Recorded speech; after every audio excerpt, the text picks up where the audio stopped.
Welcome students, my self Mansingh Rajput. Nirmal PG college द्वारा चलाई जा रही ऑनलाइन कक्षाओं में एक बार आपका फिर से स्वागत है। हम आपके बीएससी पार्ट थर्ड ईयर में आपका paper number first solid state physics ठोस अवस्था प्राशिस्ति के बारे में अध्ययन कर रहे थे।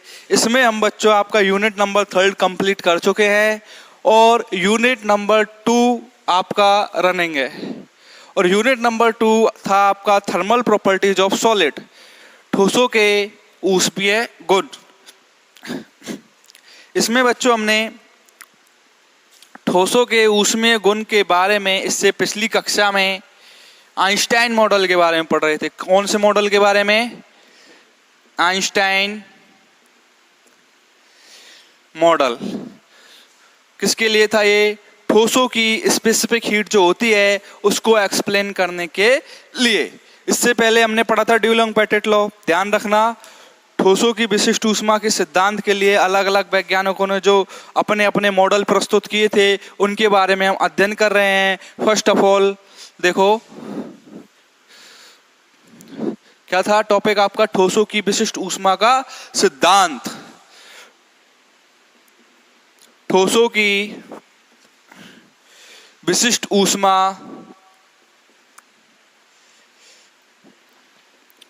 ऊष्मा का सिद्धांत। इसको सबसे पहले किसने एक्सप्लेन किया? ड्यूलोंग-पेटिट ने। किसने एक्सप्लेन किया? ड्यूलोंग-पेटिट ने क्लासिकल थ्योरी को यूज करते हुए। पहले कौन आए थे?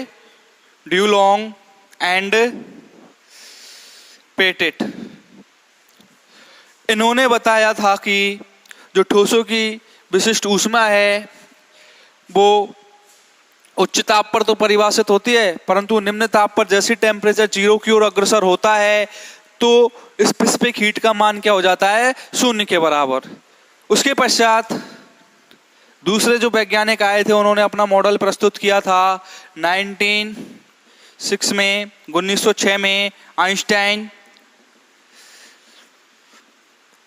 आइंस्टाइन ने बच्चों प्लांक के वितरण नियम को आधार मानते हुए अपना एक मॉडल प्रस्तुत किया और उसी मॉडल के बारे में हम अध्ययन कर रहे हैं। आइंस्टाइन ने बताया कि जो ठोस के जो एटम आपस में जुड़े हुए हैं वो प्रत्येक एटम एक सरल आवर्ती दोलक की भांति व्यवहार करेगा। किसकी तरह व्यवहार करेगा? एक सिंपल हार्मोनिक ऑक्सीलेटर की तरह।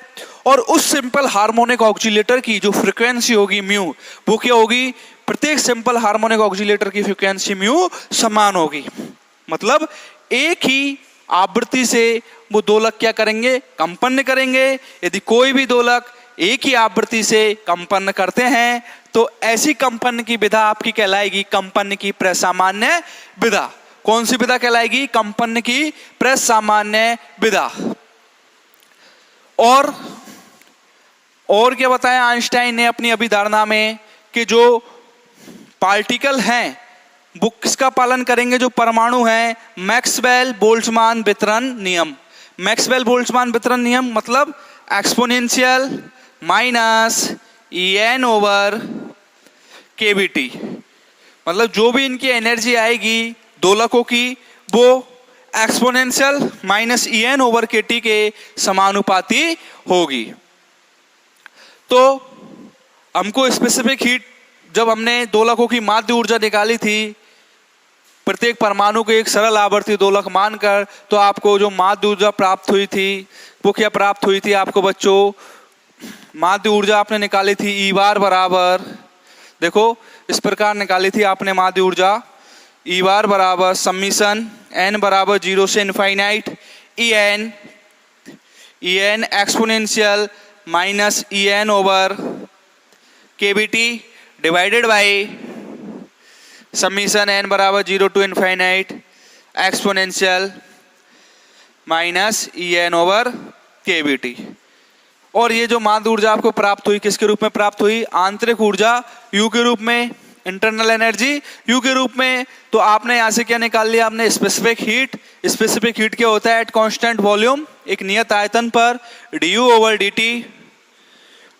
dt एट कांस्टेंट वॉल्यूम क्या होगा? du over dt at constant volume क्या कहलाएगी आपकी स्पेसिफिक हीट। और स्पेसिफिक हीट किसके लिए निकाल रहे थे, सॉलिड्स के लिए, किसके लिए, ठोसों के लिए। अब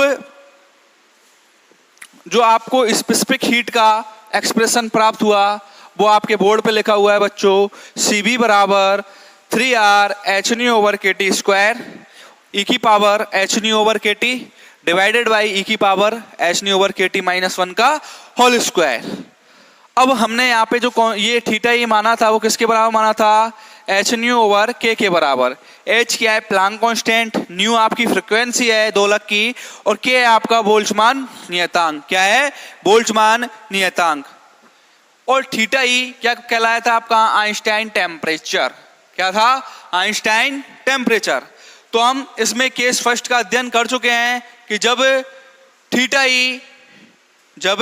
थीटा ई का जो मान है आपका वो टेम्परेचर टी से बहुत कम हो, अर्थात केस फर्स्ट आपका क्या था, case first theta E is less than capital T.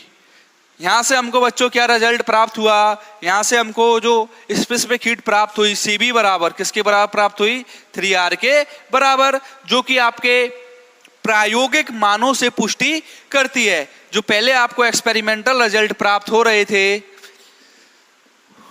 उसके बराबर आती है, या फिर उन एक्सपेरिमेंटल रिजल्ट को क्या करती है, सेटिस्फाई करती है at a higher temperature, at a higher temperature. अब देखेंगे केस नंबर सेकंड, आज का टॉपिक। एट लोअर टेम्परेचर पर जो सॉलिड्स हैं आपकी उनकी स्पेसिफिक हीट किस प्रकार से डिफाइन की जाएगी। तो बच्चों केस नंबर 2 में जब आपका जो आइंस्टाइन टेम्परेचर का मान है, किसका, Einstein temperature theta he is less than क्या हो जाए, sorry theta he is greater then T. Einstein temperature का मान जो है आपका नॉर्मल टेम्परेचर से क्या हो जाए, ज्यादा हो, तब आपकी जो स्पेसिफिक हीट प्राप्त होगी वो किस प्रकार प्राप्त होगी। तो देखो बच्चों case number second, case second, when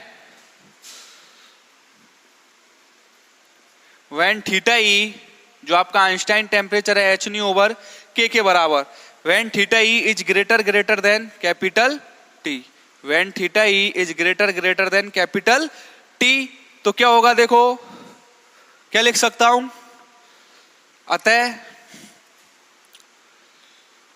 अतः theta E over T, theta E over T is greater than 1। जो थीटा ई ओवर टी का जो मान प्राप्त होगा आपको वो 1 से क्या होगा, ज्यादा प्राप्त होगा। क्या होगा, 1 से ज्यादा प्राप्त होगा। तो और क्या लिख सकते हो, e की power theta E over T is greater than 1, e की power theta E over T is greater than 1। क्योंकि जो थीटा ई ओवर टी वाली जो टर्म है उसमें अपन स्पेसिफिक हीट वाली जो टर्म देखते हैं, Cb बराबर 3R theta E over T का स्क्वायर e की power theta E over T divide by e की power theta E over T minus 1 का होल स्क्वायर। तो यहां से theta E over T greater than 1 है, तो e की power theta E over T क्या होगा, ग्रेटर देन 1। तो एज वी नो दैट, जैसा कि हम जानते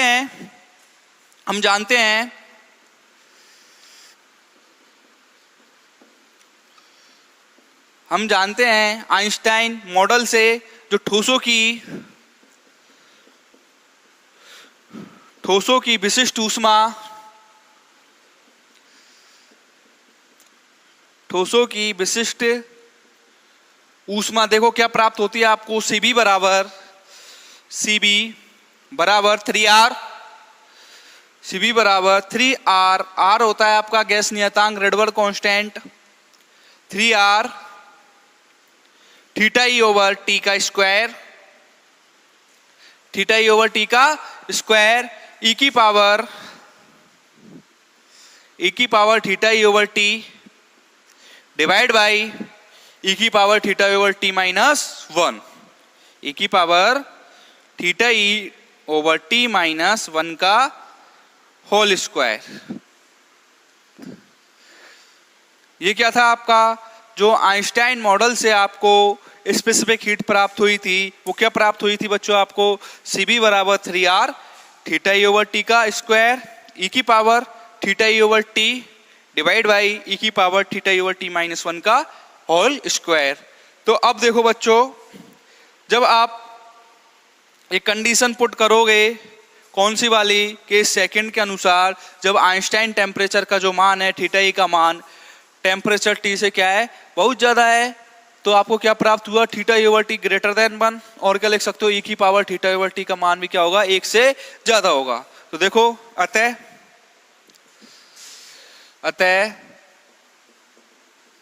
Cb इक्वल टू, अतः Cb इक्वल टू, देखो Cb क्या प्राप्त हो जाएगा, 3r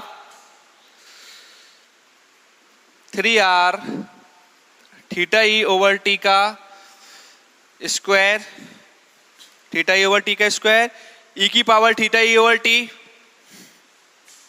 ई की power theta E over T divided by, देखो नीचे वाली टर्म ई की power theta E over T minus 1 का स्क्वायर, बिकॉज हम यहां से देख पा रहे हैं कि ई की power theta E over T का मान क्या है, 1 से ज्यादा है, तो इसके कंपैरिजन में ये -1 क्या होगा, नगण्य के बराबर। किसके बराबर होगा, नगण्य के बराबर, बिकॉज ऑफ दिस कंडीशन ई की power theta E over T is greater than 1। तो आप क्या बोल सकते हो कि इस वाली टर्म को आप क्या लिख सकते हो, ई की power theta E over T minus 1 के होल स्क्वायर को 1 को क्या मान सकते हो, इसके करस्पॉन्डिंग ई की power theta E over T के करस्पॉन्डिंग नगण्य क्या मान सकते हो, नगण्य। तो ये वाली टर्म ओनली क्या आ जाएगी, ई की power theta E over T, देखो क्या हो जाएगी, ई की power theta E over T का स्क्वायर। क्यों, क्योंकि 1 को ई की power theta E over T की करस्पॉन्डिंग क्या मान लिया, या इसी तुलना में क्या मान लिया, नगण्य के बराबर। अब देखो बच्चों, 1 से 1 कैंसिल आउट, ई की power theta E over T है और ई की power theta E over T का होल स्क्वायर है, तो ई की power theta E over T से ई की power theta E over T का होल स्क्वायर से एक घात कैंसिल आउट हो जाएगी। तो देखो क्या बच जाएगा आपके पास, Cb बराबर 3r, Cb बराबर 3r theta E over T, theta E over T का स्क्वायर और ई की power minus theta E over T के बराबर, जो आपकी क्या आ जाएगी, specific heat at lower temperature, at lower temperature क्या आ जाएगा, Cb बराबर 3r theta E over T का स्क्वायर ई की power minus theta E over T. तो हम यहां से क्या कह सकते हैं, अतः स्पष्ट है कि कम ताप पर विशिष्ट ऊष्मा, क्या बोल सकते हैं, अतः स्पष्ट है कि देखो कम ताप पर जो विशिष्ट ऊष्मा क्या है, ई की power minus theta E over T के समानुपाती। अतः हम कह सकते हैं, या अतः स्पष्ट है कि, अतः स्पष्ट है कि कम ताप पर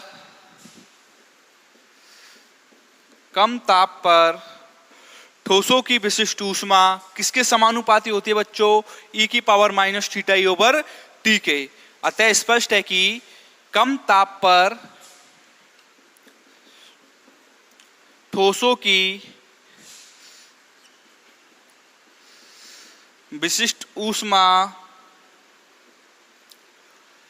ठोसों की विशिष्ट ऊष्मा ई की power minus theta E over T के समानुपाती होती है।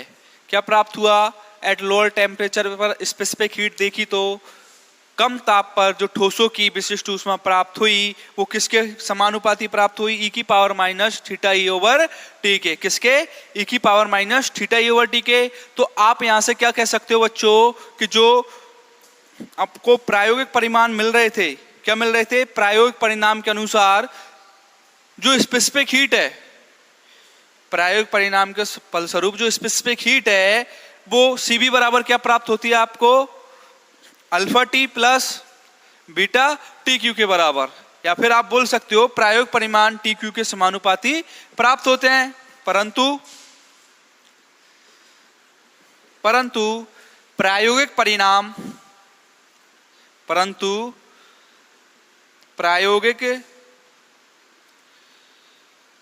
जो एक्सपेरिमेंटल रिजल्ट्स हैं आपको, उसमें जो Cb आपकी प्राप्त होती है वो टी क्यू के समानुपाती प्राप्त होती है। परंतु प्रायोगिक परिणाम टी क्यू के समानुपाती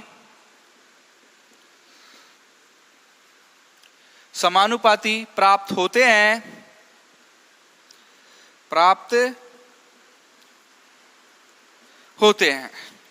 अब देखो बच्चों, आइंस्टाइन ने जो कोशिश की थी कि एट लोअर टेम्परेचर पर मैं ठोसों की विशिष्ट ऊष्मा को परिभाषित कर सकूं, तो सक्सेस रहा।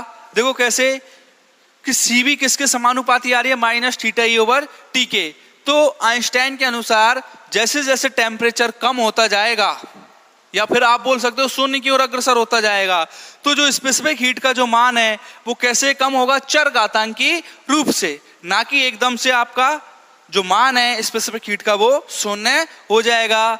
स्पेसिफिक हीट का मान theta E minus theta E over T के समानुपाती यही रिप्रेजेंट करता है कि एट लोअर टेम्परेचर ठोसों की जो आपकी विशिष्ट ऊष्मा है वो आपके ई की power minus theta E over T के समानुपाती प्राप्त होती है। अतः आप कह सकते हो कि एट लोअर टेम्परेचर पर जैसे जैसे टेम्परेचर कम होगा स्पेसिफिक हीट का मान चरघातांकीय रूप से कम होगा।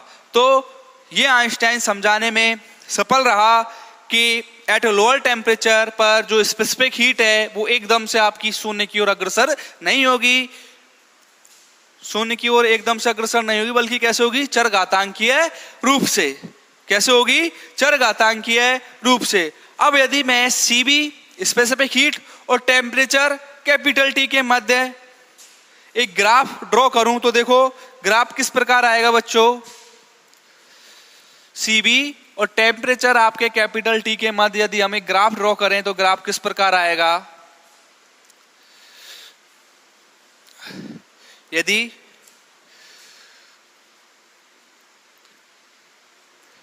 Cb तथा टेम्परेचर कैपिटल टी के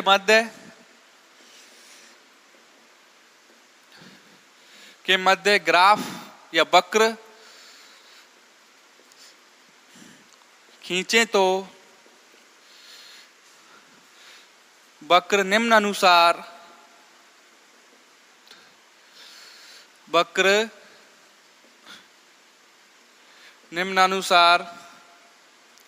प्राप्त होता है।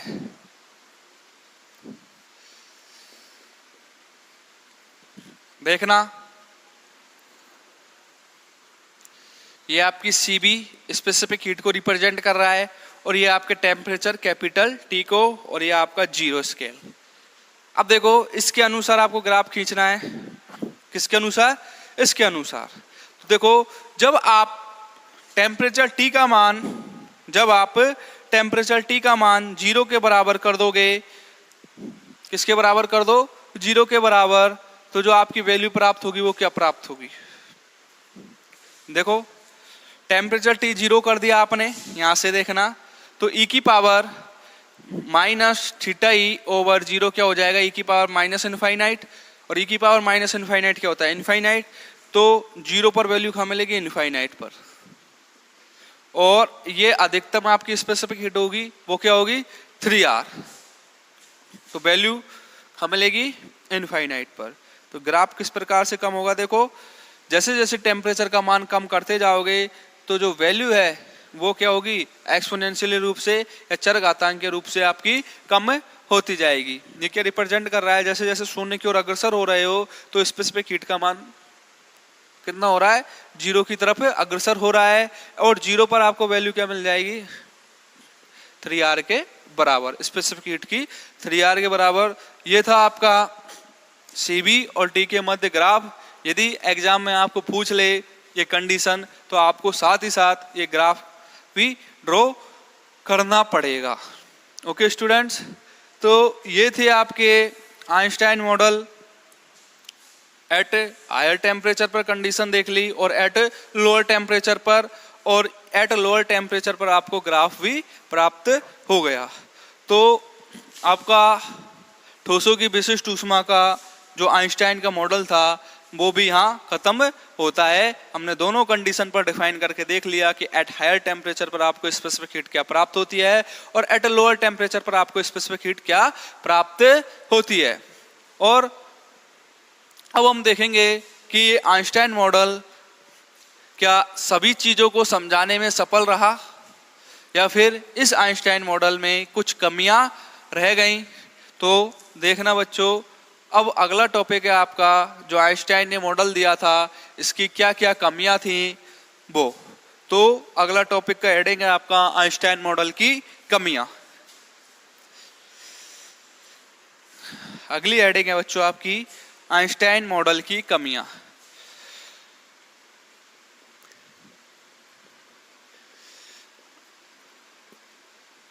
आइंस्टाइन मॉडल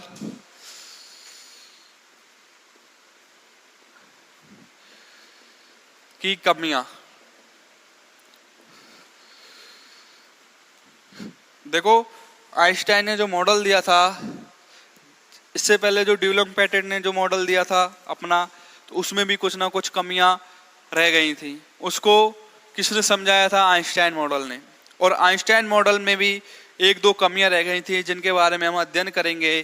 तो देखो, आइंस्टाइन मॉडल की जो जो कमियां रह गई थी उसमें नंबर 1 है, आइंस्टाइन ने देखो नंबर 1, आइंस्टाइन ने देखो बच्चों ये माना कि जो परमाणु दोलक मान रहे हो आप, उसकी जो आवृत्ति आपकी क्या रहेगी? समान रहेगी। अर्थात प्रत्येक परमाणु दोलक एक निश्चित आवृत्ति से दोलन करेगा। परंतु हमें यहाँ यह प्राप्त हुआ जब हमने आइंस्टाइन मॉडल का अध्ययन किया कि जो दोलक हैं वो एक निश्चित आवृत्ति परास में कंपन ना करते हुए एक व्यापक आवृत्ति परास में क्या करते हैं? कंपन करते हैं। क्या करते हैं? व्यापक आवृत्ति परास में परमाणु की आवृत्ति का कंपन होता है। तो देखो, आइंस्टाइन मॉडल में यह माना जाता है कि नंबर 1, आइंस्टाइन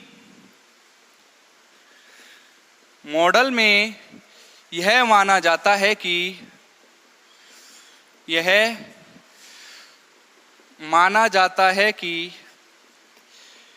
प्रत्येक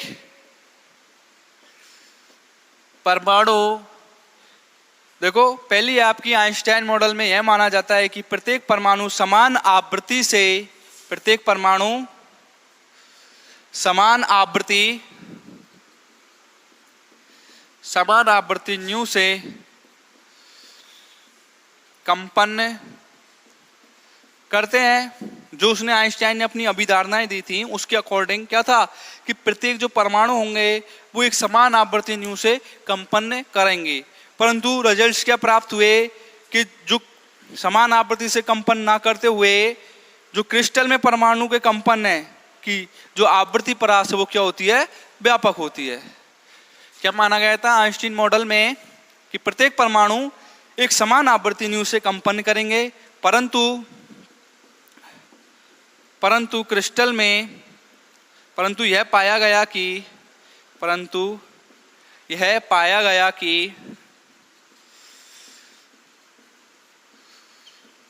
क्रिस्टल में परमाणुओं के कंपन की, क्या पाया गया? क्रिस्टल में परमाणुओं के कंपन की आवृत्ति परास, कंपन की आवृत्ति परास क्या होती है? वाइड होती है, व्यापक होती है। पहली कमी तो यही थी आइंस्टाइन मॉडल की कि उसने जो अपनी एजम्पशन दी थी कि प्रत्येक परमाणु जो ऑक्सीलेटर की तरह मोशन कर रहा है उसकी आवृत्ति क्या रहेगी, म्यू। तो वो आवृत्ति म्यू ना रहकर क्रिस्टल में परमाणु कंपन की आवृत्ति परास क्या रही थी, व्यापक रही थी। अर्थात आप बोल सकते हो म्यू से ज्यादा रही थी, म्यू प्लस डेल म्यू या म्यू प्लस 2 डेल म्यू के बराबर। नंबर 2, इस मॉडल में यह माना जाता है कि दोलकों के ऊर्जा स्तर विभक्त होते हैं, जो कि डिवाई माध्यम की अवधारणा के जो डिवाई की सतत माध्यम की अवधारणा से भिन्न है। क्या माना गया था? नंबर 2, आइंस्टाइन के अनुसार क्या माना गया था? जो उसने अभी धारणाएं दी थी वो अब एक एक करके क्या होती जा रही हैं, गलत होती जा रही हैं, फिर उनमें कमियां हो रही है। तो इन कमियों को पूरी करने के लिए फिर कोई अलग वैज्ञानिक आएंगे और वो उन कमियों को पूरा करने की कोशिश करेंगे। तो देखो, आइंस्टाइन के अनुसार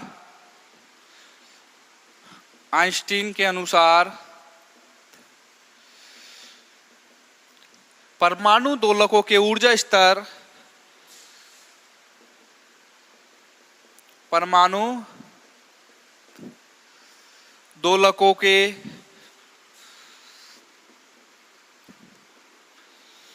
ऊर्जा स्तर विभक्त मतलब डिस्क्रीट विभक्त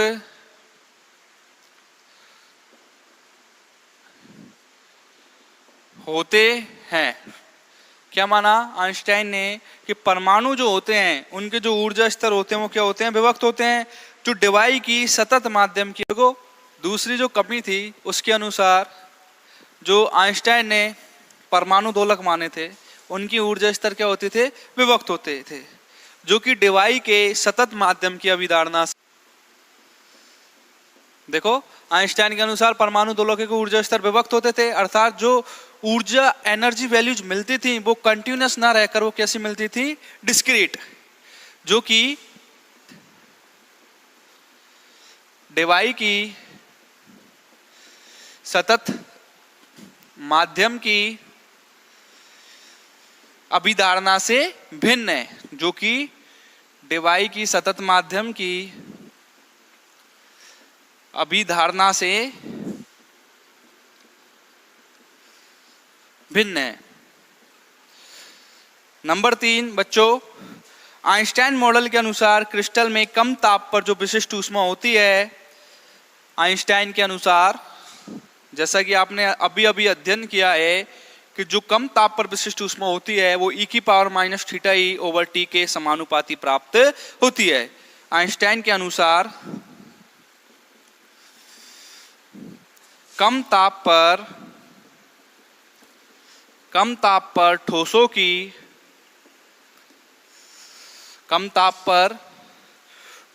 की विशिष्ट ऊष्मा e⁻θe/t के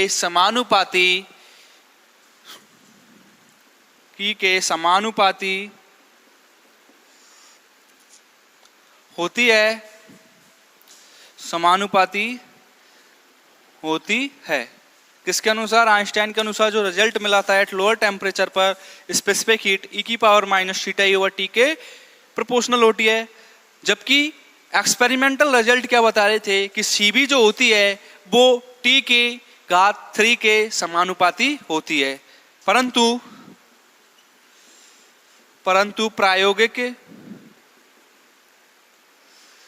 प्रायोगिक परिणाम के